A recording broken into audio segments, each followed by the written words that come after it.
உங்க ஜப வாழ்க்கை மட்டும் போயிருச்சுன்னு வச்சுக்கோங்களேன், ஜபம் அப்படின்றது ஒரு மிகப்பெரிய வேலி. நம்ம பரிசுத்தமாய் வாழ்வதற்கு ஜபம்ன்றது ஒரு வேலி, நம்ம விழாம இருப்பதற்கு ஜபம்ன்றது ஒரு பெரிய வேலி. இந்த வேலி எடுக்கப்படுமே ஆனால் நம்முடைய வாழ்க்கையில பெரிய தடுமாற்றங்கள். ஜெபிக்காத ஒரு மனுஷன் தேவனுடைய சித்தத்தை சரியா அறிஞ்சிக்க முடியாது. தேவன் என்ன நடத்துறார் அப்படின்ற பாதை இதுதான் என் பாதைன்னு கண்டுபிடிக்க முடியாது. ஜெபிக்கிற மனுஷனுக்கு தான் கான்ஃபிடென்ட் அப்படின்னா நம்பிக்கை அதிகமா இருக்கும். ஜெபிக்கிற மனுஷனுக்கு தான் விசுவாசம் அதிகமா இருக்கும். இந்த ஜெப வாழ்க்கையில யாரெல்லாம் ரொம்ப சரியா இருக்கிறாங்களோ அவங்களுக்கு தடுமாற்றமே இருக்காது. அவங்க எடுக்கிற முடிவில் அவங்களுக்கு தடுமாற்றம் இருக்காது. அவங்க எந்தாவது ஒரு தீமை நடந்துச்சுன்னா அந்த தீமையை குறித்து அவங்க கவலைப்படவே மாட்டாங்க. ஏன்னா நான் ஜெபம் பண்ணிட்டு தானே இருக்கிறேன். நீங்களே கேட்டு பாருங்களேன், நீங்க ஜெபம் பண்ணிட்டு இருக்கிற நேரத்திற்கும் நீங்க ஜெபம் பண்ணாம இருப்பதற்கும் உங்களுக்கு இருக்கிற நம்பிக்கை நீங்க கேட்டு பாருங்க. நீங்க கரெக்டா ஜெபம் பண்ணி ஆண்டவருடைய பிரசன்னத்தை டெய்லி நீங்க அனுபவிக்கிறவங்களா இருந்தா உங்களை அறியாமலே ஒரு பலன் வரும். நீங்க ரொம்ப நீங்க யாரெல்லாம் நீங்க ஜெபிச்சுட்டு ஒரு தனி அறையில போய் உண்மையா அழுது ஜெபம் பண்ணிட்டு வெளியே வரும்போது எத்தனை பேர் கோவப்பட்டீங்கன்னு கேட்டா நம்ம நிறைய பேர் கோவப்படவே இல்லை. ஜெபம் நம்முடைய வாழ்க்கையை மாத்திருச்சு, நம்முடைய மனசை மாத்திருச்சு. நமக்கு கோவப்பட தோணல. ஆப்போசிட்ல இருக்கிற யாருமே நம்ம நேசிக்காட்டி கூட பரவாயில்லன்னு நினைச்சோம். ஜெபத்திற்கு அவ்வளோ பெரிய பவர் இருக்குது, அவ்வளோ பெரிய பவர் இருக்குது. அதனாலதான் சத்துரு ஜெப வாழ்க்கையை நம்மிடத்திலிருந்து எடுத்து போடுகிறார். அதனால இன்றைக்கு இந்த ஃபாஸ்டிங் பிரேயரை ஆரம்பிக்கும் போதே நம்ம எல்லாரும் எதை புதுப்பிக்கணும் அப்படின்னு சொன்னா என்னுடைய பிரேயர் லைஃப், என்னுடைய ஜெப வாழ்க்கை. அதான் நான் உங்களுக்கு சொல்லி மிகப்பெரிய ஒரு தேவனுடைய மனுஷன், ஒரு பெரிய ஊழியக்காரர். அவர் ஒரு விசை ஃபுல்லா எப்பவுமே இது ஊழியம் முடிச்சுட்டு எப்படினாலும் ஒரு அரை மணி நேரம் ஜெபம் பண்ணாம அவர் படுக்கவே மாட்டாராமா. அரை மணி நேரம் ஜெபம் பண்ணிட்டு தான் அவர் படுப்பார். ஆனா அன்னைக்கு ரொம்ப களைப்பா இருந்திருக்கிறார், ரொம்ப களைப்பு. அந்த அன்னைக்கு உள்ள ஊழியம் ரொம்ப அதிகம். அதனால ஆண்டவரே உங்களுக்கு தான் நான் ஊழியம் செஞ்சேன், நான் ரொம்ப களைப்பா இருக்கிறேன், இன்னைக்கு நான் படுத்து கொஞ்சம் தூங்கிடுறேன், நாளைக்கு நான் ஜெபம் பண்றேன் அப்படின்னு சொல்லிட்டு அந்த டயர்ட்ல அவர் தூங்கிட்டாரு. தூங்கி ரொம்ப டீப்பா தூங்கிட்டு இருக்கும்போது அவர் ஒரு சொப்பனம் பார்க்கிறாரு. அந்த சொப்பனத்துல என்ன அப்படின்னு சொன்னா, அவர் ஒரு இடத்துல படுத்து கிடக்கிறார், ஒரு கட்டில் அவர் படுத்து கிடக்கிறாரு. அவரை சுற்றி செங்கலினாலே ரவுண்டா ஒரு கட்டடம் கட்டப்பட்டிருக்கிறது. அந்த கட்டணம் ரொம்ப பாதுகாப்பா இருக்குது. அந்த கட்டணத்திற்கு வெளியில பாத்தீங்க அப்படின்னு சொன்னா பெரிய பெரிய ஆயுதங்களை வச்சுட்டு ஒரு விகாரமான நிறைய மனிதர்கள் அந்த கட்டடத்தை பக்கத்துல வர்றாங்க. அந்த கட்டடத்தை அவங்களால இடிக்க முடியல. அந்த கட்டடத்துக்குள்ள அவங்கள இவரை தாக்குறதுக்காக வர்றாங்க. ஆனா இந்த கட்டடம் இருக்கிறதுனால அவருக்கு ஒரு பெரிய பாதுகாப்பா இருக்கு. ஆனா அன்னைக்கு மட்டும் பாத்தீங்கன்னா இவர் ஜெபம் பண்ணாம படுத்த அன்னைக்கு மட்டும் அங்க சுத்தி நிறைய பேர் அந்த கட்டடத்தை தாக்கிட்டே இருக்காங்க. யாராலையும் இன்னும் ஒரு சின்ன இடம் கூட ஓட்ட போட முடியல. ஆனா அன்னைக்கு மட்டும் ஒரே ஒருத்தர் அந்த வெளியில இருக்கிற மனுஷன் ஒரு குச்சி கரெக்டா அந்த இது வச்சு இரும்பு வச்சு கரெக்டா குத்தி ஒரே ஒரு கல்லை மட்டும் உருவி எடுக்கிறது மாதிரி அவருக்கு சொப்பனம் பார்த்தாராம். உடனே அவருக்கு பயங்கரமான ஆச்சரியமா உடனே எந்திரிச்சு உட்கார்ந்து ஆண்டவரே, என்ன ஆண்டவரே, நான் இந்த மாதிரி ஒரு சொப்பனம் பார்த்ததே இல்லையே, என்னாச்சு, என்ன சொப்பனம், இந்த சொப்பனத்தினுடைய விளக்கம் என்ன அப்படின்னு கேட்கும்போது ஆண்டவர் சொன்னாராமா, எப்பா உன்னை சுத்தி எப்பவுமே எதிர்க்கிற ஆயுதங்கள் உனக்கு இருந்துட்டே இருக்குது. உன்னை விளத்தல்றதற்கு, உன்னை முடிக்கிறதற்கு சுத்தி எதிர்ப்புகள் இருக்குது. உன்னுடைய கண்ணுக்கு தெரியல. ஏன் கண்ணுக்கு தெரியல அப்படின்னு சொன்னா, உன்னை சுற்றி நீ ஜெபிக்கிற ஜெபம், என்னுடைய பாதுகாப்பு உன்னை சுத்தி இருந்துட்டே இருக்குது. ஆனா நீ ஒரு நாள் ஜெபத்தை நீங்க மறந்துட்ட. அந்த ஜெபம் உன்னை விட்டு போனதுனால இப்ப என்ன பண்ணுச்சு அப்படின்னு சொன்னா, அந்த செவத்துல இப்ப ஒரு ஓட்டையை போட்டாங்க. சத்துரு வர்றதற்கு ஒரு அடையாளம். அதனால அன்னையிலிருந்து ஒரு தீர்மானம் எடுத்தாராமா, ஐயோ இனி நான் ஒரு நாளும் ஜெபம் பண்ணாம நான் படுக்கைக்கு போகவே மாட்டேன்னு ஒரு தீர்மானம் எடுத்தாராமா. அப்போ நம்முடைய வாழ்க்கையில கூட இன்னைக்கு நம்ம கடந்து போகிற சில பாதைகளுக்கு காரணம் என்ன அப்படின்னா, நம்முடைய ஜெப வாழ்க்கை எவ்வளவு பெரிய பாதுகாப்பு அப்படின்றது நமக்கு தெரியவே இல்லை. யாராவது ஒருத்தர் நம்ம பாருங்களேன், குறி எங்க தான் வைப்பாங்கன்னா ஜெபத்துல தான் குறி வைப்பாங்க. உங்களுடைய வீட்டில் கூட நீங்க ஜெபம் பண்ணாம இருக்கிறதுக்கு எவ்வளவு பிரச்சனை வருமோ அவ்வளவு பிரச்சனை வரும்.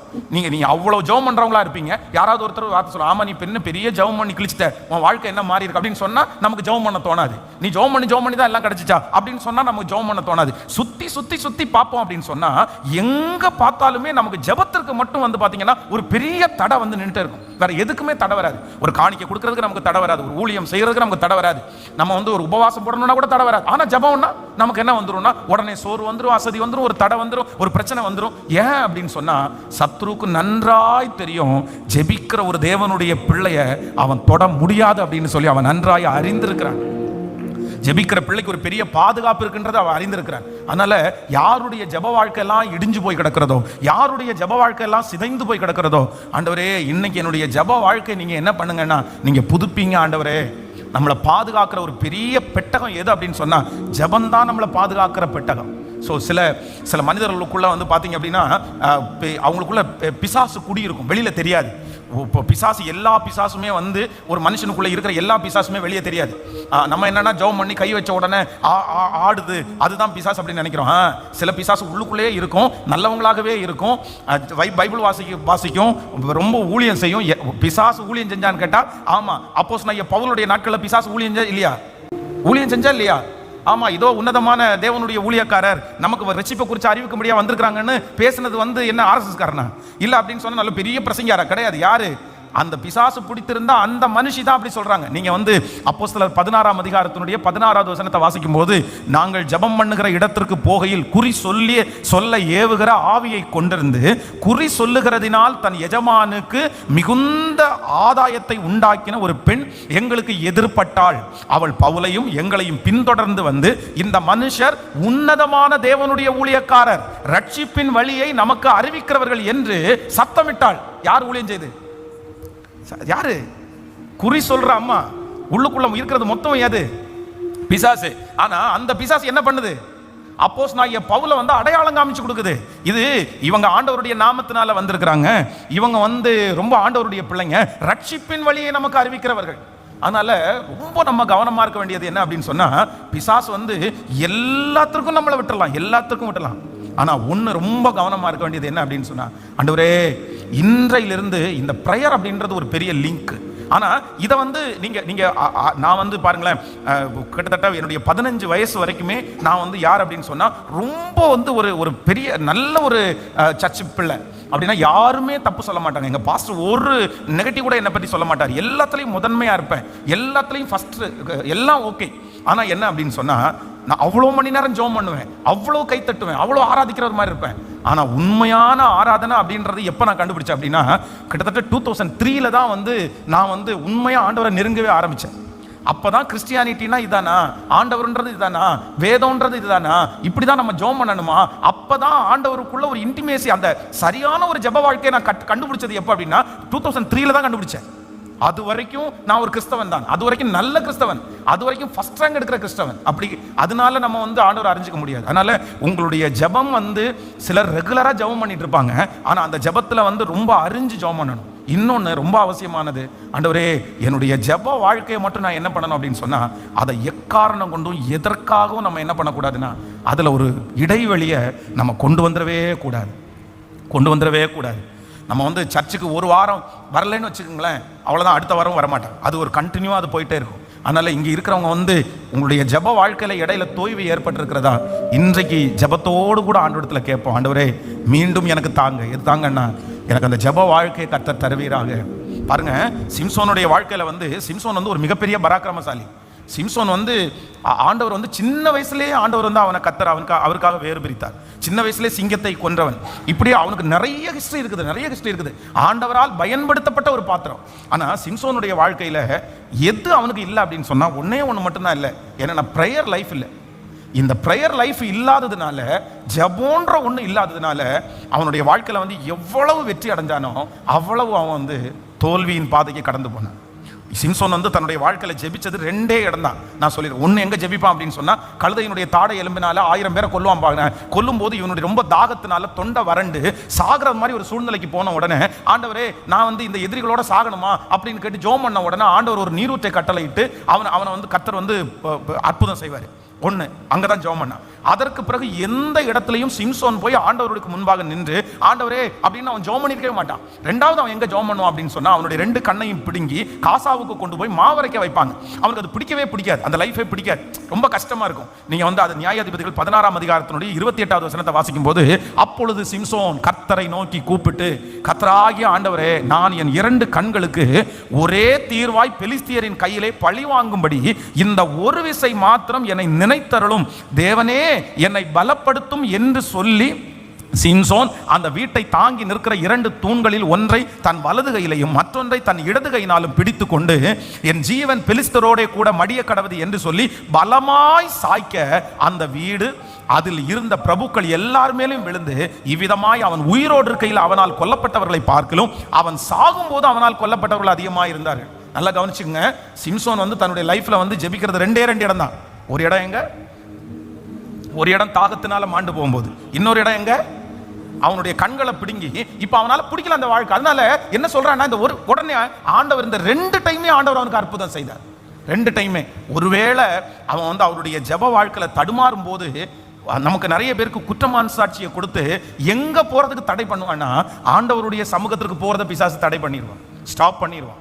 அப்போ வந்து இந்த இந்த இந்த பாவத்தில் விழுறதுக்கு முன்னாடி ஒருவேளை அவன் ரெகுலரா ஆண்டுடைய சமூகத்தில் ஜெபிக்கிறவனா இருந்திருந்தா இவ்வளவு பெரிய தடுமாற்றம் அவனுடைய வாழ்க்கையில வந்திருக்காது. இந்த சத்தத்தை கேட்கிற நிறைய பேர் இன்னைக்கு நம்ம தடுமாறி இருக்கிறதுக்கு காரணம் என்ன தெரியுமா? நம்ம இவ்வளோ பெரிய பிரச்சனையில மாற்றுனதுக்கு காரணம் என்ன தெரியுமா? நம்ம ஏன் இப்படி இந்த மாதிரி ஒரு சூழ்நிலைக்குள்ள போனோம் அப்படின்னு சொன்னா, நம்ம எந்த வாழ்க்கையை கரெக்டாக வச்சுக்கல அப்படின்னு சொன்னா, நம்முடைய ப்ரேயர் லைஃபை, நம்முடைய ஜெப வாழ்க்கையை நம்ம என்ன பண்ணல அப்படின்னா, நம்ம கண்ணும் கருத்துமா நம்ம பாதுகாக்கவே இல்லை. ஸோ ரொம்ப கவனமாக இருக்கணும். நமக்கு ஒரு ஃபங்க்ஷன் வந்துச்சுன்னா ஜெபம் நம்மளை விட்டு போயிடும். சொந்தக்காரங்க நம்ம வீட்டுக்கு வந்துட்டாங்கன்னா நம்முடைய ஜெபம் நமக்கு கட்டாயிடும். முதல்ல நம்முடைய வாழ்க்கையிலே என்ன நடந்தாலும் கட்டாகிறது எதுதான் கட்டாகும் அப்படின்னு சொன்னா, ப்ரேயர் லைஃப் தாங்க ஃபர்ஸ்ட் கட்டாகும்.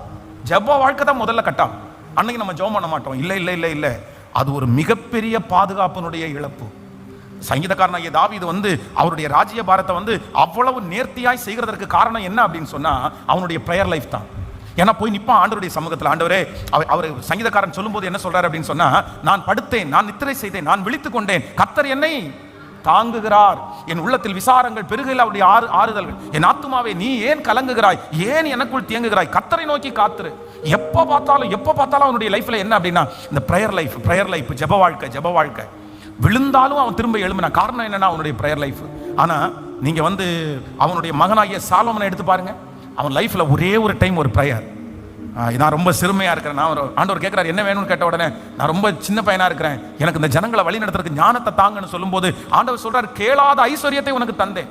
உடனே வந்து ஆண்டவருடைய ஆலயத்தை கட்டுறான். ஆலயத்தை கட்டின உடனே அவனுக்கு ஒரே நாள்ல ஜெபம். எப்படி ஜெபம்னா, ஆயிரக்கணக்கான பலிகளை செலுத்துறான். அப்படின்னா கிராண்டா அன்னைக்கு இருக்கிற ஜெப வாழ்க்கைன்றது என்னன்னா, பலி செலுத்துறது அன்னைக்கு இருக்கிற ப்ரேயர் லைஃப்.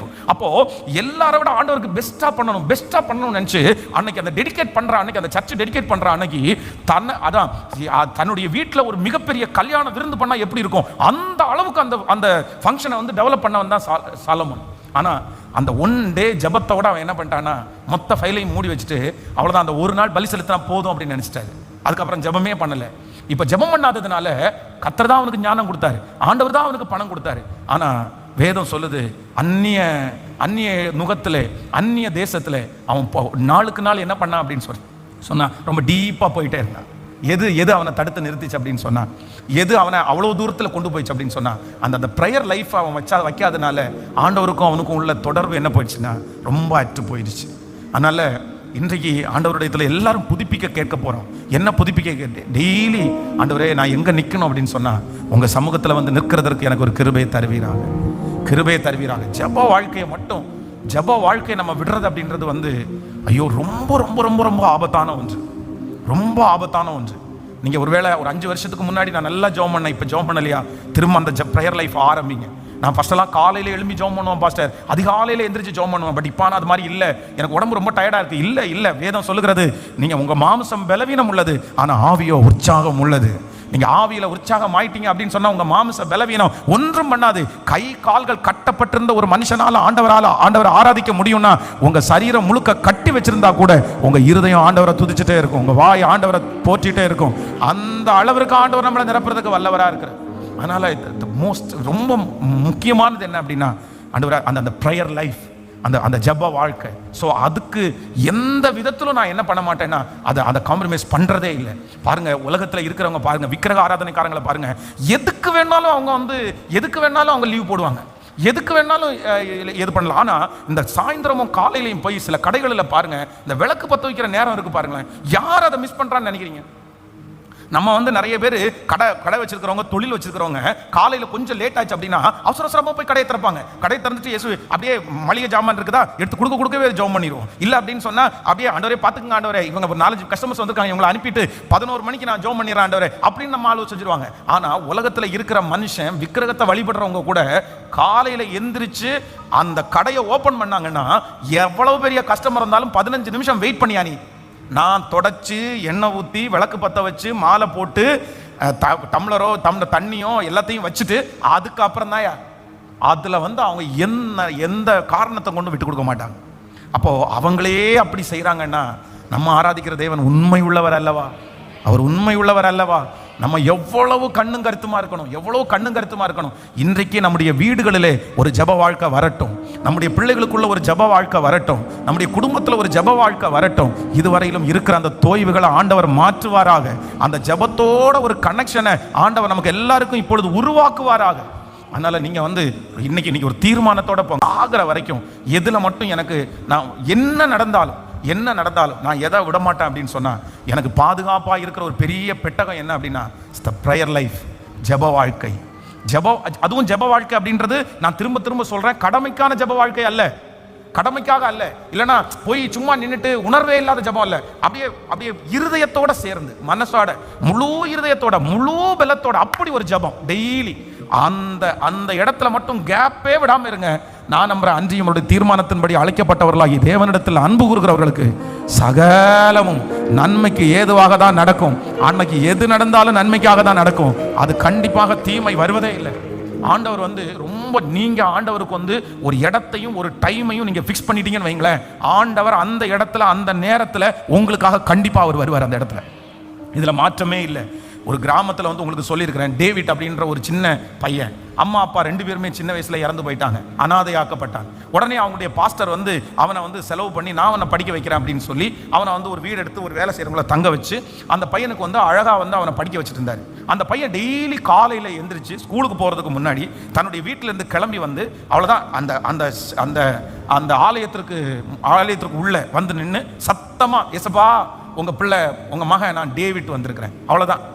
இந்த வார்த்தையை வந்து 2-3 டைம் சொல்லுவான். நம்ம பாஸ்டர் எப்பவுமே உள்ள உட்காந்துருப்பாரு, இவனுடைய சத்தம் கேட்கும், உடனே ஓ வந்துட்டான் டேவிட் வந்துட்டான் அப்படின்னு சொல்லிட்டு ரெகுலரா ஒரு நாள் கூட இல்லாம காலையில அவன் வந்துட்டு சர்ச்சில் வந்துட்டு, எசப்பா உங்க பிள்ளை மகன் நான் டேவிட் வந்திருக்கிறேன் அப்படின்னு சொல்லாத நாளே இல்லை. திடீர்னு ஒரு நாள் பாஸ்டர் பாக்குறாரு, அன்னைக்கு அவன் காணோம். இன்னைக்கு வந்தானா வரலையா, இல்லை அமைதியாக ஜோம் பண்ணிட்டு போனானா செக் பண்ணா அவன் வரல. அப்புறம் நியூஸ் வருது அவனுக்கு ஆக்சிடென்ட் ஆச்சு, இப்போ வந்து அவன் வந்து ஹாஸ்பிட்டலில் இருக்கிறான். வழியில் அவன் வீட்டை விட்டு கிளம்பி சர்ச்சுக்கு வர வழியில் ஆக்சிடென்ட், அவனை ஆம்புலன்ஸில் தூக்கிட்டு போகிறாங்கன்னு சொன்ன உடனே இந்த பாஸ்டருக்கு ஆண்டவர் மேலே பயங்கரமான கோபமாமா. என்ன ஆண்டவரே, டெய்லி காலையில் இந்த டைமுக்கு ஒரு சின்ன பையன் வந்து ஏசப்பா உங்க பிள்ளை நான் வந்து நிற்கிறேன்னு சொல்றேன், அவனை எப்படி நீங்க ஆக்சிடென்ட் ஆக ஒப்பு கொடுக்கலாம்? நீங்க எப்படி அவனை கைவிட்டீங்க? என்ன நீங்க கைவிட்டீங்கன்னா கூட பரவாயில்ல, அந்த பிள்ளையை நீங்க எப்படி கைவிடலாம் அப்படின்னு அவர் சண்டைக்கு போய் மனசே விட்டாராம். அப்புறம் அடுத்த நாள் போய் அவன் ஐசியூலேருந்து கண்ணை முடிச்சிட்டான்னு சொன்ன உடனே போயிட்டு அவன்கிட்ட சொன்னாராமா, தம்பி நேற்றைக்கு நான் ஆண்டவர்கிட்ட சண்டை போட்டேன் உனக்காக, நீ டெய்லி வந்து சர்ச்சில் வந்து ஜெபம் பண்ணுவேன், நீ இன்னைக்கு ஏன் ஆண்டவரை இவனை கைவிட்டீங்கன்னு நான் சண்டை போட்டேன் அப்படின்னு சொன்ன உடனே அந்த பையன் சொன்னானம்மா, ஐயோ அங்கிள் கண்டிப்பா ஏசப்பாட்ட நீங்க சண்டை போடாதீங்க, கண்டிப்பா நீங்க சண்டை போடக்கூடாது. ஏன் அப்படின்னு சொன்னா, நேற்றைக்கு அதே டைம் நான் ஆக்சிடென்ட் ஆகி நான் வந்து இங்கே ஐசியூல தான் இருந்தேன், ஆனால் எனக்கு முன்னாடி ஒரு வெள்ளையும் போட்ட ஒரு வயசான ஒரு தாடி வச்சுட்டு டெய்லி நீ என்ன வந்து சர்ச்சில் வந்து ஏசப்பா உங்கள் பிள்ளை டேவிட் நான் வந்திருக்கேன்னு சொல்லுவேன், இன்னைக்கு நீ அங்கே வராதுனால நான் இங்கேயே வந்துட்டேன், உன்னை பார்க்கறதுக்காக வந்துட்டேன்னு சொன்னார். அப்போ ஜீசஸ் வந்து நேரடியாக நான் இருந்த இடத்துலயே வந்துட்டாரு, ஐசியூல வந்துட்டாரு, நான் ரெடி ஆயிடுவேன் அங்கிள், நான் சீக்கிரமாக ரெடி ஆயிடுவேன் அப்படின்னு அந்த பிள்ளை சொன்ன உடனே இவர் ஆண்டவர்கிட்ட மன்னிப்பு கேட்டாராம். அப்போ ஆண்டவருக்குன்னு ஒரு நேரத்தையும் ஆண்டவருக்குன்னு ஒரு இடத்தையும் நீங்க ஃபிக்ஸ் பண்ணிட்டீங்கன்னு வைங்களேன், அந்த இடத்துல அந்த நேரத்துல உங்களுக்கு முன்னாடி அவர் வந்து உங்களுக்காக காத்திருக்கிறதுக்கு அவர் வல்லவரா இருக்கிறார். அவர் முன்னாடியே வருகிறவரா இருக்கிறார். ஏன்னா நம்மோட பேசுகிறதுக்கு நம்மோட பழகிறதுக்கு அவ்வளவு ஆசையா ஆண்டவர் விரும்புறாரு, அவ்வளோ ஆசையா ஆண்டவர் விரும்புறாரு. இல்லைன்னா நீங்க இதை செக் பண்ணி பாருங்க உங்களுக்கு முன்னாடி வந்து நிற்கிறாரா அப்படின்னு சொல்லி. எத்தனை என்னுடைய நாட்களை நான் வந்து படிக்கும்போது அப்படின்னு நினச்சிருக்கேன், காலேஜில் படிக்கும்போது ரெகுலராக மொட்டை மாடிக்கு போவேன், ரெகுலராக கரெக்டாக 10 o'clock மொட்டை மாடிக்கு போவேன். அந்த மொட்டை மாடியில் எனக்காக ஆண்டவர் காத்திருக்கிறதே நான் உணர்ந்திருக்கிறேன். அப்படியே அவ்வளவு பிரசன்ஸா இருக்கும். அந்த வேற யாருமே அப்படி அந்த அனுபவம் இருந்திருக்காது. ஆனா நம்ம போகும்போது ஒரு பெரிய மகிமை நம்மளை மூடி இருக்கிறது மாதிரி தெரியும். ஏன்னா ஆண்டவர் வந்து நமக்குள்ளே வாசம் பண்ணுகிறதற்கு ஆண்டவர் விரும்புகிறார். நான் உங்கள் நடுவிலே உலாவி உங்கள் தேவனாய் இருப்பேன், உங்கள் நடுவிலே உலாவி உங்கள் தேவனாய் இருப்பேன். அப்போ நம்முடைய லைஃப்ல ரொம்ப அவசியமான ஒன்று என்னன்னா, எந்த லைஃபை நம்ம விட்டுறக்கூடாது அப்படின்னு சொன்னா, இன்னையிலிருந்து ஒரு தீர்மானம் எடுக்கணும். செத்தா கூட, சாவு வந்தா கூட, எங்க இருந்தா கூட நான் எதில் ரொம்ப கவனமாக இருப்பேன்னா, என்னுடைய ப்ரேயர் லைஃப்பை எதுக்குமே விட்டுத்தர மாட்டேன். இன்னைக்கு இந்த தீர்மானம் மட்டும் நீங்கள் எடுங்க, அதில் மட்டும் நீங்கள் சரியாகுங்க, அதை மட்டும் நீங்கள் வந்து ஸ்ட்ரீம்லைன் பண்ணுங்க, கரெக்டாக கொண்டு போங்க. நான் நம்புகிறேன் நடக்கிறது எல்லாம் எப்படி நடக்கும் அப்படின்னா, நன்மைக்கு எதுவாகவே நடக்கும். நன்மைக்கு எதுவாகவே நடக்கும். சத்துரு அதற்கு வைத்திருக்கிற தடைகள் எல்லாம் உடைக்கப்படும். அந்த தடைகளை எல்லாம் கர்த்தர் மாற்றுகிறதற்கு கர்த்தர் வல்லவராக இருக்கிறார். அப்படியே கைகளை மேலே உயர்த்தி எல்லாரும் ஆண்டவரிடத்துல, ஆண்டவரே அந்த ஜெப ஆவியை எனக்கு ஊற்றுகிறவர், ஆமென், உங்க முகத்தை பார்க்க பண்ணுகிற தேவனாய் நீர் இருக்கிறீர். ஆண்டவரே உங்க முகத்தை நான் பார்க்கணும், ஆண்டவரே உங்க பிரசன்னத்தை நான் உணரணும். அந்த ஜெப வாழ்க்கை, இழந்து போன அந்த ஜெப வாழ்க்கையை மறுபடியும் தருகிற எங்கள் தேவனாகிய கர்த்தர் சொல்ல சொல்ல தகப்பனே ஸ்தோத்திரம் ஸ்தோத்திரம். ஆண்டவரே என் தேவை நீங்க தான் ராஜா. சொல்லுங்க அப்பா, அந்த கிருபை ஈ மைனர். நன்றி அப்பா, நன்றி அப்பா, நன்றி அப்பா, நன்றி அப்பா. அந்த ஜெபத்தில் இருக்கிற அந்த தடைகள் விலகுவதாக ராஜா. அந்த கேப்பை ஆண்டவர் இப்பொழுது சரி செய்கிறதற்காக உமக்கு ஸ்தோத்திரம். ஆண்டவரே உம்மிடத்தில் வருகிற ஒருவரையும் நீ வெறுமையை அனுப்புவது இல்லை. உம்மிடத்தில் வருகிற ஒருவரையும் நீர் வெறுமையை அனுப்புகிற தேவன் அல்ல. என் தேவையே சொல்லி சொல்லி உம்மை துக்கப்படுத்த மாட்டேன். என் தேவையே நீங்கதான். என் எண்ணத்தை சொல்லி சொல்லி நிறைவேற்றவும் சொல்ல மாட்டேன். என் இதயமே நீங்கதான். என் தேவையை சொல்லி சொல்லி உம்மை துக்கப்படுத்த மாட்டேன். என் தேவையே நீங்கதான். என் எண்ணத்தை சொல்லி சொல்லி நிறைவேற்றவும் சொல்ல மாட்டேன். இதயமே நீங்கதான். என் தேவனே, என் ஜீவனே, என் அன்பரே, என் சொந்தமே. என் தேவனே, என் ஜீவனே, என் அன்பரே, என் சொந்தமே.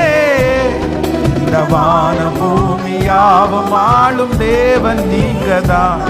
இந்த உயிருடலில் உள்ளவரை பாடல் நீங்கதான். இந்த வானம் பூமியாவும் ஆளும் தேவன் நீங்கதான். இந்த உயிருடலில் உள்ளவரை பாடல் நீங்கதான்.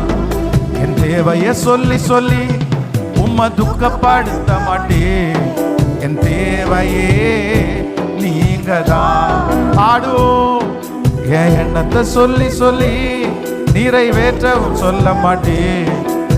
இதயமே நீங்கதான். கைகளை மேல உயர்த்தி, என் தேவனே, என் ஜீவனே, என் சொந்தமே, என் அன்பரே, என் தேவனே, என் ஜீவனே, என் அன்பரே, என் சொந்தமே. இந்த வான பூமியாவும் ஆளும் தேவன் நீங்கதான். உயிருடலில் உள்ளவரை பாடல் நீங்கதான். இந்த வான பூமியாவும் ஆளும் தேவன் நீங்கதான். இந்த உயிருடலில் உள்ளவரை பாடல் நீங்கதான். என்னை கண்மணி போல் காக்கும் தேவன் நீரல்லவோ. நான் கண்ணுறங்க காவல் வைக்கும் தேவன் அல்லவோ. என்னை கண்மணி போல் காக்கும் தேவன் நீரல்லவோ. நான் கண்ணுறங்க காவல் வைக்கும் தேவன் அல்லவோ. இந்த வானம் பூமியாவும் ஆளும் தேவன் நீங்கதான். இந்த உயிருடலில் உள்ளவரை பாடல் நீங்கதான். இந்த வானம் பூமியாவும் ஆளும் தேவன். இந்த உயிருடலில் உள்ளவரை பாடல். கைகளை மேல தட்டி, என் தேவனே, என் ஜீவனே, என் அன்பரே, என் சொந்தமே.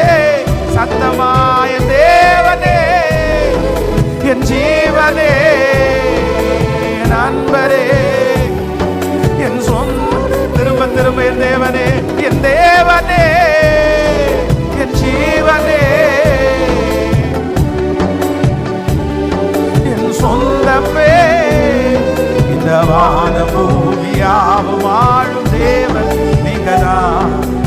உயிருடலில் உள்ளவரை பாடல். சொல்லுங்க சத்தமா, இந்த வானம் பூமியாவும் ஆளும் தேவன் நீங்கதான். இந்த உயிருடலில் உள்ளவரை பாடல் நீங்கதான். என்னை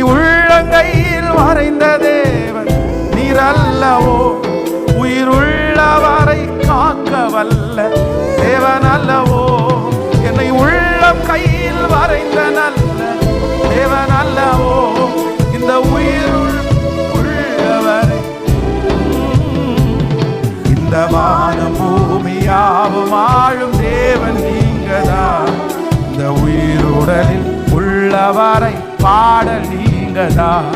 இந்த வானம் பூமியாவும் ஆளும் தேவன் நீங்கதான். இந்த உயிருடலில் உள்ளவரை பாட கைகள மேல என் தேவனே, ஜீவனே, என் அன்பரே, என் சொந்த சத்தமா, என் தேவனே, அப்பா, அப்பா, என் சொந்தமே. இந்த வானம் பூமியாவும் ஆளும் தேவன் உள்ளவரை பாட நீங்கதான். இந்த வானம் பூமியாவும் ஆளும் தேவன் நீங்கதான். இந்த உயிருடலில் உள்ளவரை பாட நீங்கதான். மெய்யாக எங்களது பாடுகளை ஏற்றுக்கொண்டு துக்கங்களை சுமந்தீரையா. மெய்யாக எங்களது பாடுகளை ஏற்றுக்கொண்டு துக்கங்களை சுமந்தீரையா. ஐயா, துக்கங்களை சுமந்தீரையா. ஐயா, துக்கங்களை சுமந்தீ. எல்லாரும் சேர்ந்து சொல்லுவோம், நீ நல்லவ, நீ நல்லவ, சர்வ வல்லவ, நீ நல்லவ, சர்வ வல்லவ. அப்பா, உங்க இரக்கத்திற்கு முடிவே இல்லை, உங்க அன்பிற்கு அளவே இல்லை. இயேசுவே, உங்க இரக்கத்திற்கு முடிவே இல்லை. அப்பா, உங்க அன்பிற்கு கைகளை மேல தட்டி உங்க இரக்கத்திற்கு முடிவே இல்லை. உங்க அன்பிற்கு அளவே இல்லை. அவை காலை தோறும் புதிதாயிருக்கும். அவை காலை தோறும் புதிதாயிருக்கும். எங்களுக்கு சமாதானம் உண்டு பண்ணும் தண்டனையோ உம்மேலே விழுந்ததையா. எங்களுக்கு சமாதானம் உண்டு பண்ணும் தண்டனையோ உம்மேலே விழுந்ததையா. ஐயா, உம்மேலே விழுந்ததையா. சொல்லுவோம், ஐயா, உம்மேலே விழுந்த. இப்ப கைகளை மேல தட்டி நீ நல்லவ சொல்லுங்க, சொல்லுங்க, சொல்லுங்க. உங்க இரக்கத்திற்கு ஆமென். உங்க இரக்கத்திற்கு முடிவே இல்லை. உங்க அன்பிற்கு அளவே இல்லை. உங்க இரக்கத்திற்கு முடிவே இல்லை. ஆமாப்பா, இப்போ இந்த பாட்டு பாடும்போதே உங்க இரக்கம் எங்க குடும்பத்தின் மேல, உங்க இரக்கம் எங்க சரீரத்தின் மேல, உங்க இரக்கம் இப்போ. ஆமென். உங்க அன்பு இப்ப எல்லாரும் சொல்லுங்க. சாபமான முள்முடியை, சாபமான முள்முடியை தலையின் மேலே சுமந்து கொண்டு சிலுவையிலே வெற்றி சிறந்தி. ஐயா, சாபமான முள்முடியை தலையின் மேலே சுமந்து கொண்டு சிலுவையிலே வெற்றி சிறந்தி. ஐயா, சிலுவையிலே வெற்றி சிறந்தி. ஐயா, சிலுவையிலே வெற்றி சிறந்தி. இப்ப சேர்ந்து நீ நல்லவ, நீ நல்லவ, நீ நல்லவ, சர்வ வல்லவ. உங்க இரக்கத்திற்கு முடிவே இல்லை. உங்க அன்புக்கு ஆமென். நன்றி, நன்றி, நன்றி. முடிவே இல்லை. உங்க அன்புக்கு அளவே இல்லை. அவை காலை தோறும் புதிதாயிருக்கும். அவை காலை தோறும் புதிதாயிருக்கும். ஹல்லேலூயா, ஆமென். ஸோ நம்மை விழாதபடி நம்ம காக்கிறது, நம்மளை பாதுகாப்பான ஒரு இடத்துல வைக்கிறது, நம்ம செய்கிறது எல்லாவற்றிலையும் ஆண்டவருடைய சித்தம் இருக்கிறதுக்கு நம்மளை வழி நடத்துகிற ஒரு பெரிய ஆயுதம் என்ன அப்படின்னு சொன்னால் த ப்ரேயர், ஜப வாழ்க்கை. ஒருவேளை அந்த ஜப வாழ்க்கைக்குள்ளே இதுவரையிலும் யாரும் வராமல் இருந்தால் கூட தயவு செய்து நீங்கள் ரொம்ப கவனமாக கவனிச்சுக்க வேண்டியது என்ன அப்படின்னு சொன்னால், அதுதான் கர்த்தர் கற்றுக் கொடுத்த பெரிய பாடம். 12 சீடர்களும் ஆண்டவரிடத்துலேருந்து கண்டுபிடிச்ச ஒரு பெரிய காரியம் என்னன்னா, இவர் ஜெபிக்கிறவரியா, இவர் ப்ரேயர் பண்ணுறவரியா. அவங்க ரொம்ப ஆசைப்படுறது என்ன அப்படின்னு சொன்னால், நீங்கள் எப்படி இப்படி ஜெபம் பண்ணுறீங்க, அதை எங்களுக்கு கற்றுத்தாருங்க ஆண்டவரே, கற்றுத்தாருங்க ஆண்டவரே. ஏன்னா அவரும் பிதாவும் ஒன்றாக இருக்கிறது போல. வேதத்தில் தானியேல் பெரிய ஒரு தீர்க்கதரிசி. வேதம் சொல்லுகிறது தானியேலுடைய காரியம் ஜெயமாக இருந்தது. தானியேலுடைய காரியம் ஜெயமாக இருந்துச்சு. எந்த ராஜாக்கள் வந்தாலும் தானியேலுடைய காரியம் ஜெயமாக இருந்துச்சு. ஆனால் பிரச்சனை இல்லாமல் எல்லாம் இல்லை. சுற்றி இருக்கிறவங்க அத்தனை பேரும் பார்த்தீங்கன்னா பயங்கரமான எதிர்ப்பு.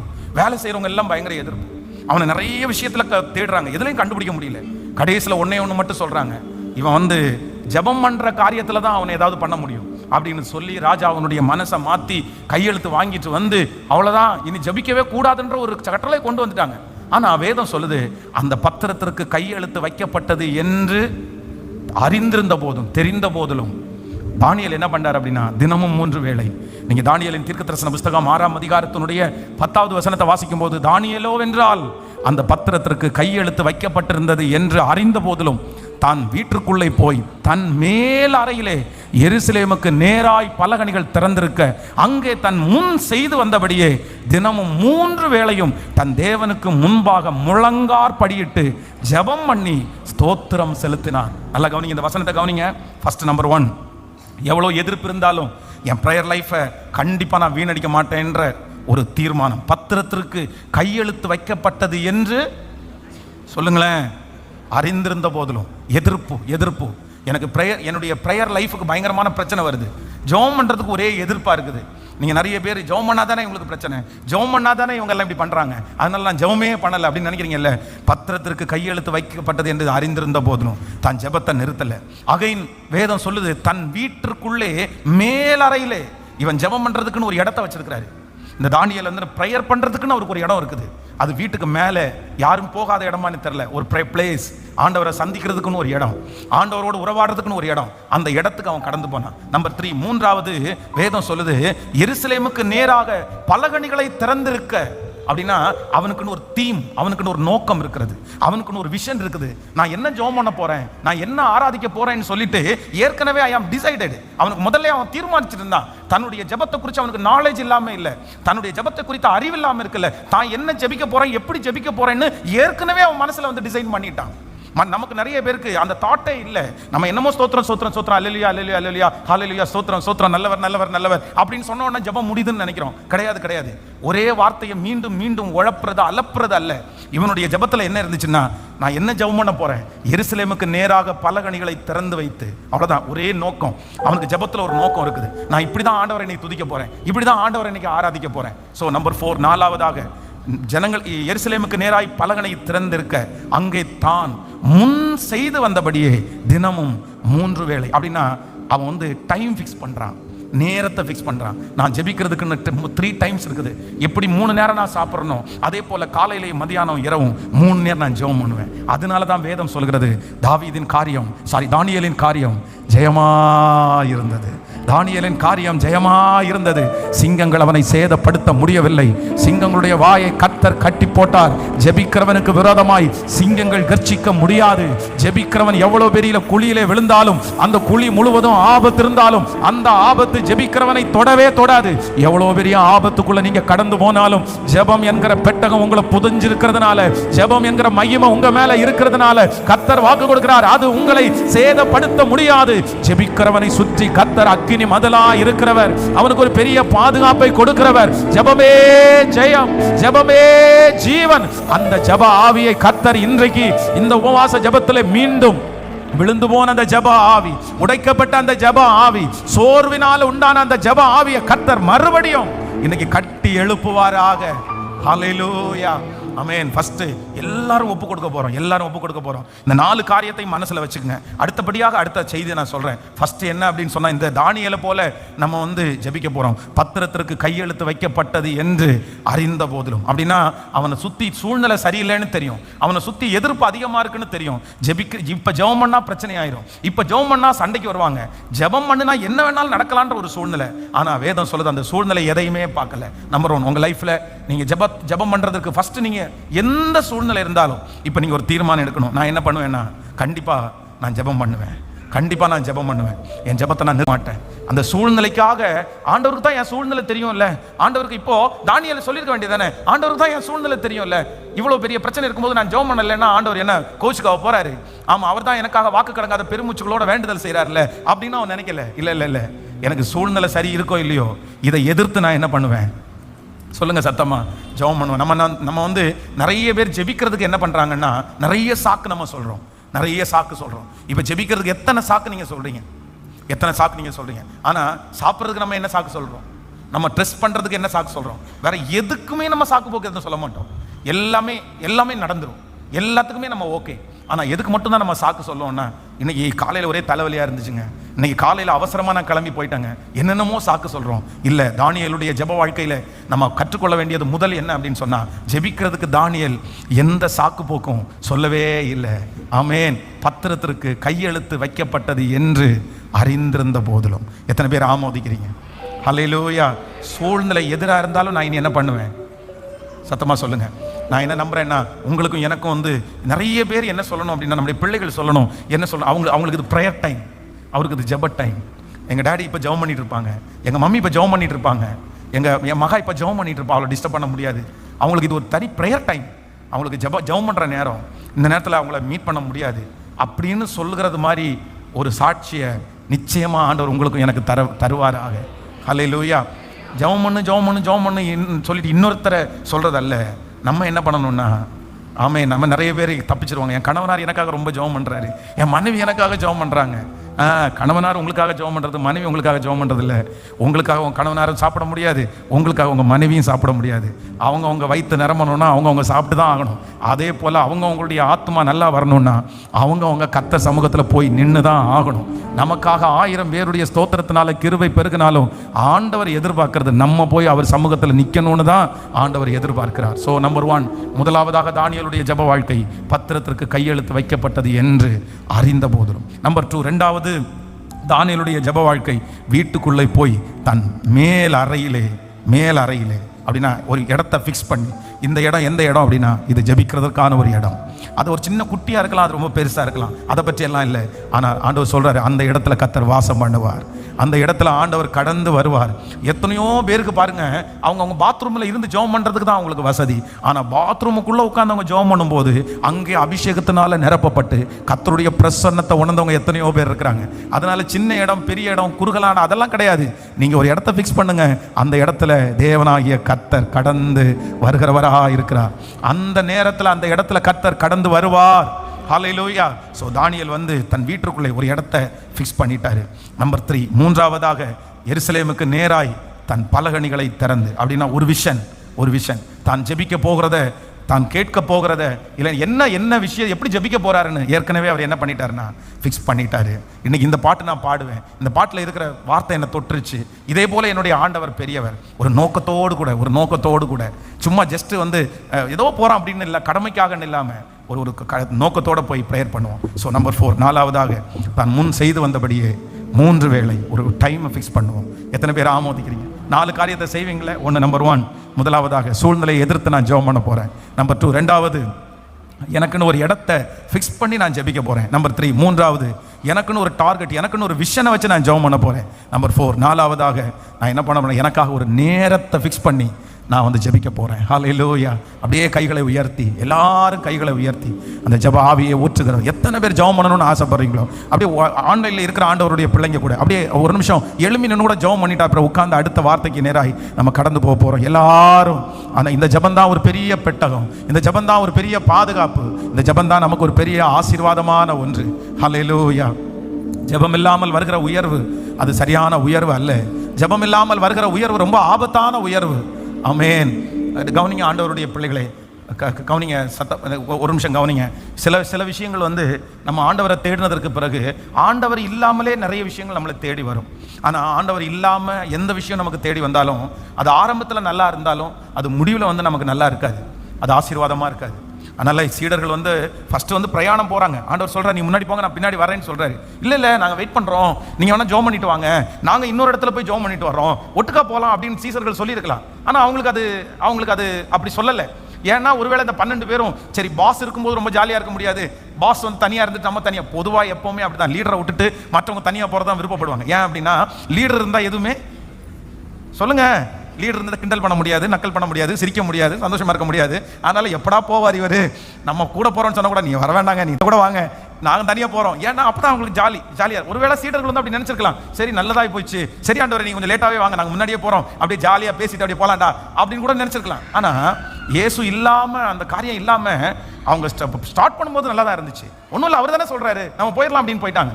ஆனா வேதம் சொல்லுது அந்த படகு நடுக்கடல்ல வரும்போது அலைகளாலே அடிபட்டு மடிந்து போகிற ஒரு சூழ்நிலை வந்துருச்சு. அப்ப ஆண்டவர் அந்த இடத்துல நடந்து வராரு, அவங்க ஆவேசம் அப்படின்னு சொல்லி கத்துறாங்களா, ஆண்டவர் அண்டர்ஸ்டாண்ட் பண்ண முடியல. ஆண்டவரை விட்டு ரொம்ப தூரம் நம்ம பிரயாணம் பண்ணிட்டோம்னா நிறைய நேரத்தில் ஆண்டவரை நம்ம அண்டர்ஸ்டாண்ட் பண்ண முடியாது. இப்போ அப்படிதான் அந்த சூழ்நிலை. ஆனா ஆண்டவர் படகுல ஏறின உடனே திரும்ப ஒரு சமாதானம் வந்துருச்சு. அதனால ஜெபம் இல்லாம நமக்கு வர்ற சில ஆசீர்வாதங்கள் கூட நமக்கு வேண்டாம். ஆண்டவரோட இருக்கும்போது நமக்கு வர்ற பெருமை போதும், ஆண்டவரோடு இருக்கும்போது நமக்கு இருக்கிற உயர்வு போதும். நம்ம சரி பண்ண வேண்டியது அதான், முதலாவது தேவனுடைய ராஜ்யத்தையும் அவருடைய நீதியையும் தேடுங்கள், அப்பொழுது இவைகளெல்லாம் கூட கொடுக்கப்படும். ஆண்டவரோட நான் இருக்கும்போது எனக்கு கோடிகள் வந்தாலும், எத்தனை டன்னா தங்கம் வந்தா கூட என்னுடைய வாழ்க்கையில ஒன்றும் என்னை சேதப்படுத்தவே படுத்தாது. ஆனா ஆண்டவர் இல்லாம எவ்வளோ பெரிய ஆசீர்வாதம் வந்தாலும் அந்த ஆசீர்வாதம் கடைசியில் நமக்கு தீமையா தான் முடியும். இதுக்கு ஒரு பெரிய எடுத்துக்காட்டு யார் அப்படின்னா சாலோமன் தான் பெரிய எடுத்துக்காட்டு. ஆண்டவரோட இருக்கும்போது அவனுக்கு ஞானம் வந்துச்சு. அந்த ஞானத்தை குறித்து நிறைய பேர் பிரமிச்சாங்க, ஐயோ இந்த வயசுல இப்படிப்பட்ட ஒரு ஞானமான ஆச்சரியப்பட்டாங்க. ஆனா அதே சாலமோன் நாட்கள் தாண்ட இப்ப ஆண்டவரை விட்டு ரொம்ப பிரிஞ்சுட்டாரு, ரொம்ப தூரமா போயிட்டாரு. ஆனா அவருடைய வரவெல்லாம் குறையல, அதை விட அதிகமா வந்துருச்சு, டன்னா தங்கம் வந்துருச்சு. ஆனா எதுவுமே கடைசி வரைக்கும் என்ன இல்லைன்னா, அவன் என்ன சொல்றான்னா, எனக்கு சமாதானமே இல்லை. நீங்க பிரசங்கி எடுத்து வாசி பாருங்க, பிரசங்கி சொல்கிறான், மாயை மாயை மாயை, எல்லாமே மாயப்பா, வானத்தின் கீழே பூமிக்கு மேலே எல்லாமே மாயப்பா, இன்னைக்கு இருக்கிற நாளைக்கு செத்து போறான்ப்பா, மாயப்பா, பெரிய வீடு கட்டுறதெல்லாம் மாயப்பா. அவனுடைய வாழ்க்கையில வந்து அவ்வளவு ஆசீர்வாதமா இருந்தும் மனசுக்குள்ள ஒரு திருப்தி கூட இல்லை. காரணம் என்ன அப்படின்னு சொன்னா, நிறைவானவர் சுத்தமா இல்லை. யாக்கோபு இதை தான் தெரிஞ்சுட்டார். யாக்கோபு வந்து ஆரம்பிக்கும் போது பாத்தீங்கன்னா ஆண்டவர் இல்லாம எல்லா ஆசீர்வாதத்தையும் வாங்கிட்டு கடைசியில் ஆண்டவர் வாங்கலாம்னு நினைச்சிட்டார். அதனாலதான் தன்னுடைய சகோதரனை ஏமாத்திட்டாரு, தன்னுடைய தகப்பனாரை ஏமாத்திட்டாரு, தன்னுடைய மாமனாரை கூட ஏமாத்திட்டாரு. ஏன்னா எல்லாத்தையும் வாங்கிட்டு கடைசியில் யாரை வாங்கிடலாம் கேட்கல. இன்னைக்கு நிறைய பேர் அப்படிதான் நினைக்கிறாங்க, எல்லாத்தையும் வாங்கிட்டு ஏசப்பாவை கடைசி வாங்கிடலாம், இயேசுவை கடைசி வாங்கிடலாம், எல்லாத்தையும் வாங்கிட்டோமா கடைசி ஆண்டவருக்கு ஒரு கும்பிடு போட்டு ஒரு காணிக்கை கொடுத்தா சரியா போயிடும் அப்படின்னு நினைக்கிறாங்க. ஆனா எல்லாம் வீணா போச்சு. கடைசியில் வேதம் சொல்லுது, யாக்கோபு பிந்தி தனித்திருந்தான். ஒரு புருஷன் அவனோட போராடி மேற்கொள்ளாததை கண்டு நான் என்ன உனக்கு செய்யணும் அப்படின்னு சொன்னா, அவன் கேட்ட ஒரே ஒரு வார்த்தை, நீர் என்னை ஆசீர்வதித்தாலே ஒழிய நானும். ஏடா உனக்கு இருக்கிற ஆசீர்வாதம் பத்தாதாடா, இத்தனை ஆடு, இத்தனை மாடு, இத்தனை வேலைக்காரங்க, இத்தனை, இனி வெறுங்கையா வெறும் கோலங்கையுமா வந்த, இப்ப பல பரிவாரங்களுக்கு தகப்ப நான் இது போதாதான்னு கேட்டா, இல்ல இல்ல இல்ல, இதுல எதுவுமே எனக்கு திருப்தி இல்லை. எனக்கு ஒன்னே ஒண்ணு மட்டும், நீங்க என் கூட இருந்தா மட்டும்தான், நீங்க என்ன பிளஸ் பண்றது மட்டும்தான் எனக்கு திருப்தி, மற்ற எல்லா ஆசீர்வாதமும் எனக்கு வேண்டாம். அப்போ ஒரு அந்த யாக்கோபு அதை கண்டுபிடிச்சிட்டாரு. அதனால நீங்க முதல்ல என்ன சொல்லணும் அப்படின்னு சொன்னா, ஆண்டவரே ஜெபம் இல்லாம வர்ற வெற்றி எனக்கு, சத்தமா சொல்லுங்க, அது நம்ம ரொம்ப பயப்படணும். நீங்க ஆண்டவரோட இல்லாத போது ஒரு பிளஸிங் வருது அப்படின்னு சொன்னா நீங்க கொஞ்சம் ஒதுங்கியே நின்னுக்குங்க. அந்த பிளஸிங்களை குறித்து சந்தோஷப்படாதீங்க, அந்த பெருமையை குறித்து நீங்க பெருமை பாராட்டாதீங்க, நீங்க ஒதுங்கியே நில்லுங்க. ஏன் அப்படின்னு சொன்னா அதுக்கு உங்களுக்கு என்ன இல்லை, சம்பந்தம் இல்லை. ஆனா நீங்க ஜெபம் பண்ணி ஆண்டவரோட நடக்கும்போது ஒரு வெற்றி வருதா, நீங்க சந்தோஷப்படுங்க, அதுதான் சரியான வெற்றி. எத்தனை பேர் தீர்மானம் எடுக்க போறீங்க? இன்னைக்கு ஒரு ஜெப வல்லமையினால் ஆண்டவர் நிரப்ப போறாரு. உங்களுக்குன்னு ஒரு இடத்தை நீங்க ஃபிக்ஸ் பண்ண போறீங்க, உங்களுக்குன்னு ஒரு நேரத்தை நீங்க ஃபிக்ஸ் பண்ண போறீங்க. அந்த டேவிட் வந்து முன்னாடி நின்று, ஏசப்பா உங்க பிள்ளை வந்திருக்கிறேன்னு சொல்றது மாதிரி, ஒரு நாள் டேவிட் வராத அன்றைக்கு ஐசியூ வார்டுக்குள்ளேயே போய் ஏசப்பா நான் இங்க வந்திருக்கிறேன்னு சொன்னது மாதிரி உங்களை தேடி ஏசப்பா வருவாரு. நீங்க ஜெபிக்க உட்கார்கிற இடத்துல ஏசப்பா வருவாரு. இன்று முதல் தேவனுடைய தூதர்கள் இறங்குறதையும் ஏறுகிறதையும் நீங்கள் பார்ப்பீர்கள். ஆண்டவருடைய பிரசன்னத்தை நீங்க கண்டிப்பா உணர முடியும். இயேசுவேன்னு சத்தமா ஜெபம் பண்ணி அந்த ஜெப ஆவியை ஊற்றுங்கப்பா, ஜெப ஆவி ஊற்றும் ஆண்டவரே, நான் ஜெபிக்கணும். திறப்புல நிற்கிறதுக்கு அந்த ஜெப வல்லமை இப்பொழுது என்னை விட்டு கடந்து போன அந்த ஜெப ஆவி திரும்ப வரட்டும் ஆண்டவரே. நான் இவ்வளவு பெரிய பிரச்சனைக்குள்ள விழுவதற்கு காரணம் என் ஜெப குறைவுதான்ப்பா காரணம், இந்த தவறுல விழுறதுக்கு ஜெப குறைவுதான்ப்பா காரணம், இந்த மீறுதல்கள் வருவதற்கு காரணம் என்னுடைய பிரேயர் குறைவுதான்ப்பா. மீண்டும் அந்த ஜெப ஆவியை எனக்குள்ள கர்த்தர் தருவீராக, எனக்குள்ள அந்த ஜெப ஆவியை தருவீராக. ஜெபத்திற்கு விரோதமாக இருக்கிற தடைகள் இயேசுவின் நாமத்தினால உடையட்டும் அப்பா. ஐயா, நீங்க இல்லாத அந்த blessing எனக்கு வேண்டாம், உங்களோடு கூட இருக்கிற அந்த ஆசீர்வாதம் தான் எனக்கு வேணும். ஆண்டவரே, என்னுடைய ஆசீர்வாதம் நான் தனியாய் அல்ல, என் தேவனோடு அந்த ஆசீர்வாதத்தை செய்வேன். உம்மாலே ஒரு மதிலை தாண்டுவேன், உம்மாலே சேனைக்குள்ளே பாய்ந்து போவேன். ஹல்லேலூயா. கவனிங்க ஆண்டவருடைய பிள்ளைகளே, இந்த ஜெபம் அப்படின்றது ஒரு பெரிய யுத்தம். இது ஒரு பெரிய யுத்தம். சில யுத்தத்தை வந்து நம்ம பண்ண வேண்டியது இல்லை, ஆனால் சில யுத்தத்தை நம்ம தான் பண்ணி ஜெயிக்கணும்.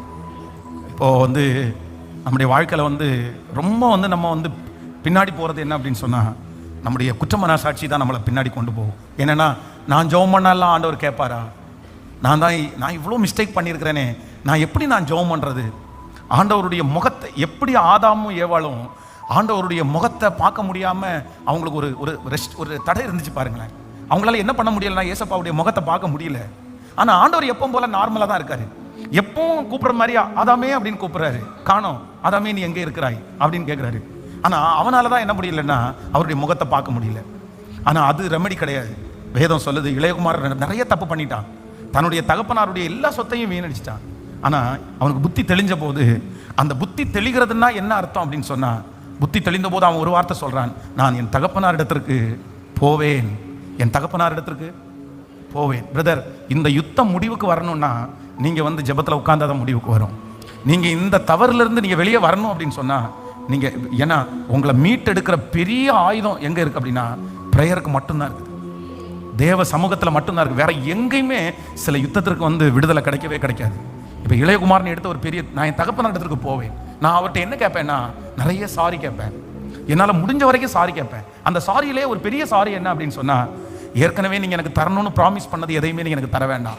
ஏன்னா நீங்கள் ப்ராமிஸ் பண்ணதை தரதுக்கு நான் எல்லா கிருபை நான் இழந்துட்டேன். ஆனால் ஒன்று, உங்கள் அன்பு மட்டும் எனக்கு கிடைச்சா போதும், உங்களை பார்த்துட்டு இருக்கிறது மாதிரி ஒரு எண்ணத்தை எனக்கு கொடுத்துட்டா போதும். அதுதான் ப்ரேயர். இப்போவும் இந்த ஜெபத்தில் இருக்கிற நிறைய பேர், பாஸ்டர் நான் நிறைய ஆண்டவரை விட்டு ரொம்ப தூரத்தில் நான் நிற்கிறேன், நான் ரொம்ப பின்மாறி போயிட்டேன், நான் ரொம்ப பேக் அடிச்சுட்டு இருக்கிறேன், ஆனால் திரும்ப நான் ஆண்டவருக்குள்ளே வரணும்னு நினைக்கிறேன், ஆனால் என்னால் வரவே முடியல. ஆனால் நீங்கள் ஃபீல் பண்ணுறதுனால, திரும்ப சொல்கிறேன், நீங்கள் ஃபீல் பண்ணுறதுனால எந்த பிரயோஜனமே இல்லை, நீங்கள் மனசை உழைக்கிறதுனால எந்த பிரயோஜனமே இல்லை. ஐயோ நான் தப்பு பண்ணிட்டேன்னு அந்த கில்ட்டி கான்சியஸில் நீங்கள் இருக்கிறதுனால நமக்கு எந்த பிரயோஜனமுமே இல்லை. அதற்கு மாறாக ஒன்று நான் சொல்ல வேணும். என்னன்னா, பிசாசு உங்களை திரும்ப சொல்லுவான், நீ பாவி, நீ மோசமானவன், ஆண்டவர் உன்னை எப்படி மன்னிப்பாரு, நீ செஞ்ச தவறு எவ்வளோ பெரிய கொடுமையான தவறு, இதுக்கெல்லாம் மன்னிப்பே கிடையாது உனக்கு, நீ சாகிற வரைக்கும் இது உனக்கு ஆபத்து, என்னென்னமோ பிசாசு உங்களுக்கு நெகட்டிவ் கொடுத்துட்டே இருப்பான். ஏன் அப்படின்னா, நீங்கள் ஆண்டவரிடத்துல போய் நிற்காதபடிக்கு என்ன வேணாலும் உங்கள்கிட்ட பேசுவான். ஆனால் இளையகுமாரன் எடுத்த ஒரே ஒரு தீர்மானம், அது வரைக்கும் அவனுக்கு அந்த போராட்டம் இருந்துட்டு இருந்துச்சு. அவன் மனசுக்குள்ள இருந்த போராட்டம், எப்படி அப்பா மன்னிப்பாரு, இவ்வளோ பெரிய துரோகம் பண்ணா அப்பா எப்படி மன்னிப்பாரு, அப்பா திட்டுவாரு, அப்பா அடிப்பாரு, அப்பா கொல்லுவாரு, இந்த மாதிரி எவ்வளோ நெகட்டிவ் இருந்துச்சு. ஆனாலும் இளையகுமாரனுடைய மனசுல ஒரே ஒன்று மட்டும் வருது, இல்லை என்னதான் எங்க அப்பா மோசமானவனா இருந்தாலும் தெருவில் நடந்து போறவனுக்கே எங்க அப்பா வேலை கொடுக்குறாரு, தெருவில் நடந்து போறவனுக்கே எங்க அப்பா வேலை கொடுக்குறாரு. எங்க அப்பாவுக்குள்ள ஒரு சாஃப்ட் கார்னர் இருக்குது, எங்க அப்பாவுக்குள்ள ஒரு இறக்க குணம் இருக்குது. சரி, ஊர்ல இருக்கிற எத்தனையோ பேருக்கு எங்க அப்பா இறங்குறாருல, எனக்கு எங்க அப்பா சொல்லுங்களேன், எனக்கா எங்க அப்பா இறங்க மாட்டாரா? எனக்கு அங்கே அதான் கான்செப்ட். பாருங்க, ஆண்டவர் ஜெயிலில் இருக்கிற கொலைக்காரனுக்கு கர்த்தர் இறங்குறாருல்ல, எவ்வளோ மோசமானவனுக்கு ஆண்டவர் இறங்குறாருல்ல, நமக்கு ஆண்டவர் இறங்க மாட்டாரா? அதுதான் அந்த மகனுக்குள்ள அப்படிதான் வருது. எங்க அப்பாவுக்குள்ள ஒரு இறக்கம் இருக்குல்ல, அந்த இறக்கம் எனக்கு கிடைச்சா போதும். அப்போ அவனுடைய தகப்பனார் இடத்துக்கு போறான், எந்திரிச்சு போகணும்னு முடிவு பண்ணிட்டான். இனி நான் எங்க போவேன்னா, இன்னைக்கு நீங்க இந்த ஃபாஸ்டிங் ப்ரேயர்ல ஒரு முடிவு எடுக்க போறீங்க, என்ன மன்னிப்பாரா, ஏத்துக்குவாரா, அது இதெல்லாத்தையும் தூக்கி போட்டு நீங்க என்ன பண்ணுங்க அப்படின்னு சொன்னா, நான் உங்க சமூகத்தில் வர்றேன் ஆண்டவரே, உங்க சமூகத்தில் வர்றேன் ஆண்டவரே, நான் வர்றேன். போய் நின்ன உடனே அவன் சொல்ற ஒரே ஒரு வார்த்தை, தகப்பனே ஐ எம் சாரி, நான் ரொம்ப பெரிய தப்பு பண்ணிட்டேன், அது உங்களுக்கு விரோதமாக மட்டும் இல்லை, பரத்துக்கு விரோதமாகவும் உமக்கு விரோதமாகும். அப்படின்னா எல்லாரையும் நான் காயப்படுத்திட்டேன், எல்லாரையும் நான் நஷ்டப்படுத்திட்டேன். இப்போ உங்க பிள்ளைன்னு சொல்றதுக்கு எனக்கு தகுதி இல்லை. அப்படின்னா உங்களுக்கு நிறைய விஷயம் இருக்கும், உங்களை அப்படி கத்தர் வைப்பார், இப்படி வைப்பார், இப்படி தீர்க்க தரிசனம் எல்லாம் கேட்டிருப்பீங்க, உங்களை பெரிய ஆளா மாத்துவார் எல்லாம் கேட்டிருப்பீங்க. நீங்க அதுக்காக ஆசைப்படலாம், அதுக்காக ஓடலாம். ஆனா ஆண்டவரிடத்துல திரும்பி வர நீங்க இது எதையுமே கேட்காதீங்க. எனக்கு எதுவுமே இல்லைன்னா கூட பரவாயில்ல, என்ன நீங்க ஃபேமஸ் பண்ண வேண்டாம், என்ன 10 பேருக்கு முன்னாடி சாட்சியா கூட பெருசா நிறுத்த வேண்டாம், நான் கோடீஸ்வரன் ஆக வேண்டாம், நான் ஒரு பெரிய வீடு கட்ட வேண்டாம். இந்த கற்பனையோட நான் ஆரம்பிச்சது உண்மைதான், ஆனா இப்போ எனக்கு அந்த நம்பிக்கையெல்லாம் போச்சு. அது எதுவும் வேண்டாம், ஆனா எனக்கு ஒண்ணு மட்டும் வேணும், உங்க முகத்தை பார்க்குற அளவுக்கு, டெய்லி பார்க்குற அளவுக்கு என்ன வேலைக்காரனா நீங்க வச்சா போதும், வேலைக்காரனா என்ன வச்சா போதும். எனக்கு ஒண்ணு, எனக்கு உங்க பிள்ளைன்ற ஐடென்டி வேண்டாம் ஆண்டவரே. அப்பா, உங்க பிள்ளைன்ற ஐடென்டி எனக்கு வேணாப்பா. வெளியில போகும்போது இன்னாருடைய மகன் திரும்பி வந்துட்டானா அது சொல்ல வேணாப்பா. உங்க பிள்ளைன்னு கூட நீங்க டிக்ளேர் பண்ணாதீங்க, உங்க பிள்ளை நீ ஆட்டே நீங்க சொல்லாதீங்க, பரவாயில்ல எனக்கு வேண்டாம், தகுதி நான் இழந்துட்டேன். நான் மன்னிப்பு கேட்டுக்கிறேன், நான் அதை ரெடி பண்ணிக்கிறேன். ஆனால் எனக்கு ஒன்று வேணும், உங்களை நான் பார்த்துட்டே இருக்கணும். ஸோ இந்த ஃபாஸ்டிங் ப்ரேயரில் எல்லாரும் அப்படி தான். நீங்கள் யாரோ ஒருத்தர் ஒருவேளை இந்த சத்தத்தை கேட்குறவங்க அப்படி இருக்கலாம். பாஸ்டர், எனக்காக தான் ஆண்டவர் பேசிட்டே இருக்கிறார், எனக்காக தான். நான் ரொம்ப நாள் ஆச்சு பாஸ்டர், ஏசப்பாட்ட போய் ரொம்ப நாள் ஆச்சு.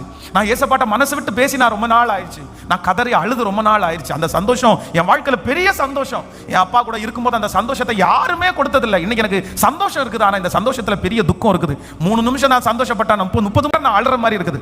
ஆனால் மறுபடியும் அதை கர்த்தர் உங்களுக்கு தர்றதுக்கு கர்த்தர் விரும்புறாரு. இன்னைக்கு பிரிஞ்சு போன நிறைய பேர் ஆண்டவர் மறுபடியும் அவருக்குள்ள கொண்டு போறாரு. நீங்க இருக்கிற இடத்துல இருந்து ஆண்டவருடைய மகிமைக்கு நேராக நீங்கள் நடந்து வர போகிறீங்க. உங்களுடைய கால்கள் நடக்க ஆரம்பிக்கிறது, நீங்க நடக்க ஆரம்பிக்கிறீங்க. கர்த்தரிடத்துல சொல்லுங்க, வேற ஒண்ணும் எனக்கு வேண்டாம் ஆண்டவரே, உங்க முக தரிசனம் மட்டும் எனக்கு போதும்னு கேளுங்க. எல்லாருமே என்னுடைய விஷனை நான் மறந்துட்டேன் ஆண்டவரே. நான் இதுக்கு முன்னாடி வரும்போதெல்லாம் உங்கள்ட்ட என்னென்னமோ நான் கேட்டேன், நான் என்னென்னமோ கேட்பேன். என்னை இப்படி வைங்க ஆண்டவரேன்னு கேட்பேன். என் சொந்தக்காரங்களுக்கு முன்னாடி நான் இப்படி நடக்கணும்னு எல்லாம் கேட்பேன். நான் ஒரு வீடு கட்டணும்னு எத்தனையோ ஆண்டவரிடத்தில் நீங்க கேட்டீங்க, எத்தனையோ ஆண்டவரிடத்தில் நீங்க கேட்டீங்க. இப்போ ஆண்டவரிடத்தில் சொல்லுங்க, எனக்கு ஒன்றும் வேணாம் ஆண்டவரே, எனக்கு ஒன்றும் வேண்டாம் ஆண்டவரே.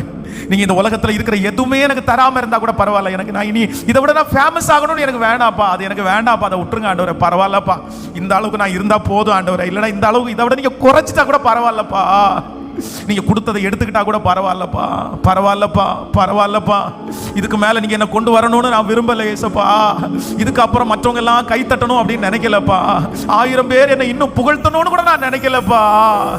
எத்தனையோ பேருக்கு இன்ஸ்பயரா இருக்கணும்னு தான் நான் நினைச்சேன், எத்தனையோ பேருக்கு ஒரு பெரிய எடுத்துக்காட்டா மாறணும்னு தான் நினைச்சேன். ஆனா இப்போ நான் சொல்றேன், வேண்டாம், தேவையில்லை, பரவாயில்லப்பா. அந்த மாதிரி எல்லாருக்கும் நான் இன்ஸ்பயரா இருக்கணும்னு எல்லாம் அவசியப்படலை. ஆனா ஒன்னே ஒண்ணு மட்டும் எனக்கு தாங்கப்பா, உங்க சமூகத்துல உங்க முகத்தை பார்த்து நீங்க சந்தோஷப்பட்டு, நீங்க என்ன ஆற்றி, நீங்க என்ன தேற்றி, நீங்க எனக்கு டெய்லி சாப்பாடு கொடுத்து, உங்க பிரசன்னத்தை விட்டு மட்டும் என்ன எடுக்காத ஒரு கிருபையை தாரும் ஆண்டவரேன்னு சத்தமாய் எல்லாரும் ஆண்டவரத்துல கேட்டு, இறங்கும் ஆண்டவரே, இறங்கும் ஆண்டவரே, இறங்கும், இறங்கும், இறங்கும், இறங்கும், இறங்கும், இறங்கும். யோசேப்பை போல நான் நீதிமான் இல்ல ஆண்டவரே. நான் எதை சொல்லி உங்களை ஆண்டவரே இழுப்பேன்னு எனக்கு தெரியலப்பா, எதை சொல்லி இழுப்பேன்னு தெரியலப்பா. ஹல்லேலூயா. இன்னைக்கு இந்த ஃபாஸ்டிங் பிரேயர்ல நிறைய பேரை ஆண்டவர் பழைய ஒரு நிலைமைக்கு, தேங்க்யூ ஜீசஸ், ஆதியில கொண்டிருந்த அன்பை விட்டா என்று உன் பேரில் எனக்கு ஒரு குறை உண்டு, ஆனாலும் நீ இன்ன இடத்திலிருந்து விழுந்தாய் என்பதை அறிந்து கர்த்தர் மறுபடியும் காயம் கட்டுகிறதற்காக கர்த்தர் வந்திருக்கிறாரு. பல ஆண்டுகளுக்கு முன்பாக இழந்த அந்த காரியத்தை கர்த்தர் மறுபடியும் கொடுக்கிறாரு. பல மாதங்களுக்கு முன்பாக இழந்ததை ஆண்டவர் மறுபடியும் தர்றாரு. சத்தமா ஜெபம் பண்ணாம மட்டும் இருக்க வேண்டாம், சத்தத்தை உயர்த்தி எல்லாரும் ஜெபம் பண்ணிட்டே. நன்றி ஆண்டவரே, நன்றி, நன்றி, நன்றி, நன்றி, ஓ நன்றி. யோசேப்பை போல் நான் ஒழுங்கில்லையே,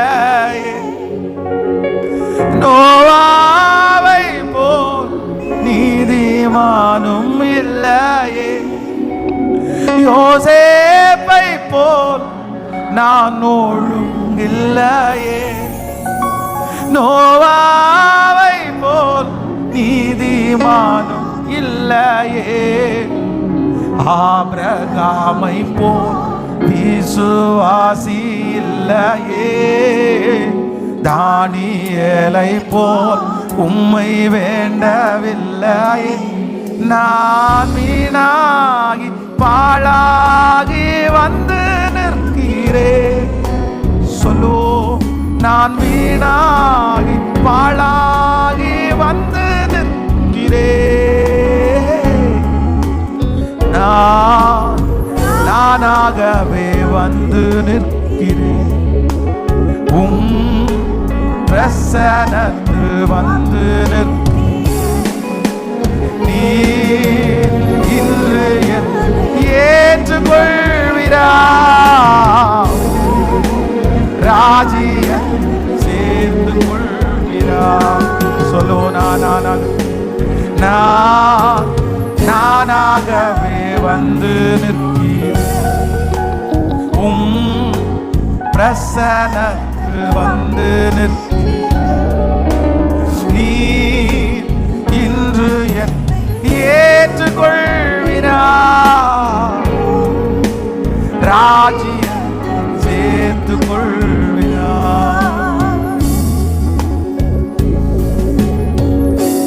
உங்க சமூகத்தில் நீங்க எங்களை ஏற்றுக்கொண்டதற்காக உமக்கு நன்றி அப்பா. உங்க பிரசன்னத்துக்குள்ள மறுபடியும் நீர் எங்களை கொண்டு வந்ததற்காக நன்றி ஆண்டவரே. உங்க இரக்கத்துக்குள்ள மறுபடியும் நீங்க எங்களை எடுத்துட்டு வந்ததற்காக நன்றி அப்பா. Thank you Jesus, thank you Jesus. உம்மிடத்துல நிறைய மன்னிப்பு உண்டு, உம்மிடத்துல திரளான மன்னிப்பு உண்டு, உம்மிடத்துல திரளான மன்னிப்பு உண்டு. அப்படியே ஒரு சில நிமிஷம் நீங்க பர்சனலா ஆண்டவரிடத்துல வந்து, இதுவரைக்கும் நீங்க நிறைய ஆண்டவரிடத்துல கேட்டிருப்பீங்க, நிறைய கேட்டிருப்பீங்க, நிறைய கேட்டிருப்பீங்க. ஆனா இப்போ ஆண்டவரிடத்துல வந்து ஒண்ணு மட்டும் கேளுங்க. அதெல்லாம் எனக்கு தராட்டி கூட பரவாயில்ல ஆண்டவரே, பரவாயில்ல, வேண்டாம் வேண்டாம் வேண்டாம். உங்க பிள்ளைன்ற அந்த அங்கீகாரம் கூட எனக்கு வேண்டாம். உங்க சொத்துல எனக்கு எந்த எந்த எந்த காரியம் எனக்கு வேண்டாம். உங்க பணத்துல எந்த பங்கு எனக்கு வேணாம், எனக்கு எதுவும் வேணாம். ஆனா எனக்கு ஒன்னே ஒன்று மட்டும்தான் வேணும். உங்க காம்பவுண்டுக்குள்ளேயே நான் இருக்கணும், உங்க வீட்டுக்குள்ளேயே நான் குடியிருக்கணும், உங்களை எப்போ பார்த்துட்டே இருக்கணும். நீங்க இல்லாம என்னால வாழ முடியல. உங்களை நான் ரொம்ப மிஸ் பண்றேன், உங்களை நான் ரொம்ப மிஸ் பண்றேன். என் லைஃப்ல நான் இவ்வளோ உங்களை மிஸ் பண்ணதே இல்லை. நான் இவ்வளோ மிஸ் பண்ணதே இல்லை என் லைஃப்ல. உங்களை நான் ரொம்ப மிஸ் பண்றேன் ஏசப்பா, உங்களை ரொம்ப மிஸ் பண்றேன் ஏசப்பா. ஆனா இப்படியே நான் ஓடணும்னு நான் நினைக்கல, இப்படியே நான் வாழணும்னு நினைக்கல, இப்படியே நான் கடக்கணும்னு நினைக்கல. இதற்கு ஒரு முற்றுப்புள்ளியை நீங்க வச்சு, இதற்கு ஒரு காரியத்தை வச்சு, இன்னையிலிருந்து நீங்க என்ன தூக்கி எடுக்கிறதுக்காக நான் விரும்புறேன் ஆண்டவரேன்னு சொல்லுங்க எல்லாரும் பேசிட்டு.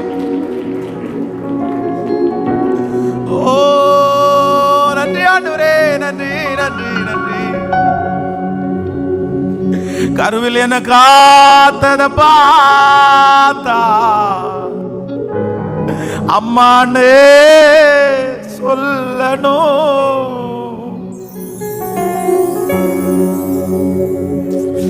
நான் கருவில உருவாகும் போது என் தாய் கூட இந்த குழந்தை வளரட்டும்னு கூட நினைக்கலையேப்பா. பாதுகாப்பா இந்த குழந்தை இருக்கட்டும்னு எந்த முயற்சியும் எடுக்கவே இல்லையப்பா. கருவில எந்த ட்ரீட்மெண்ட் கூட இல்லையே ஏசப்பா.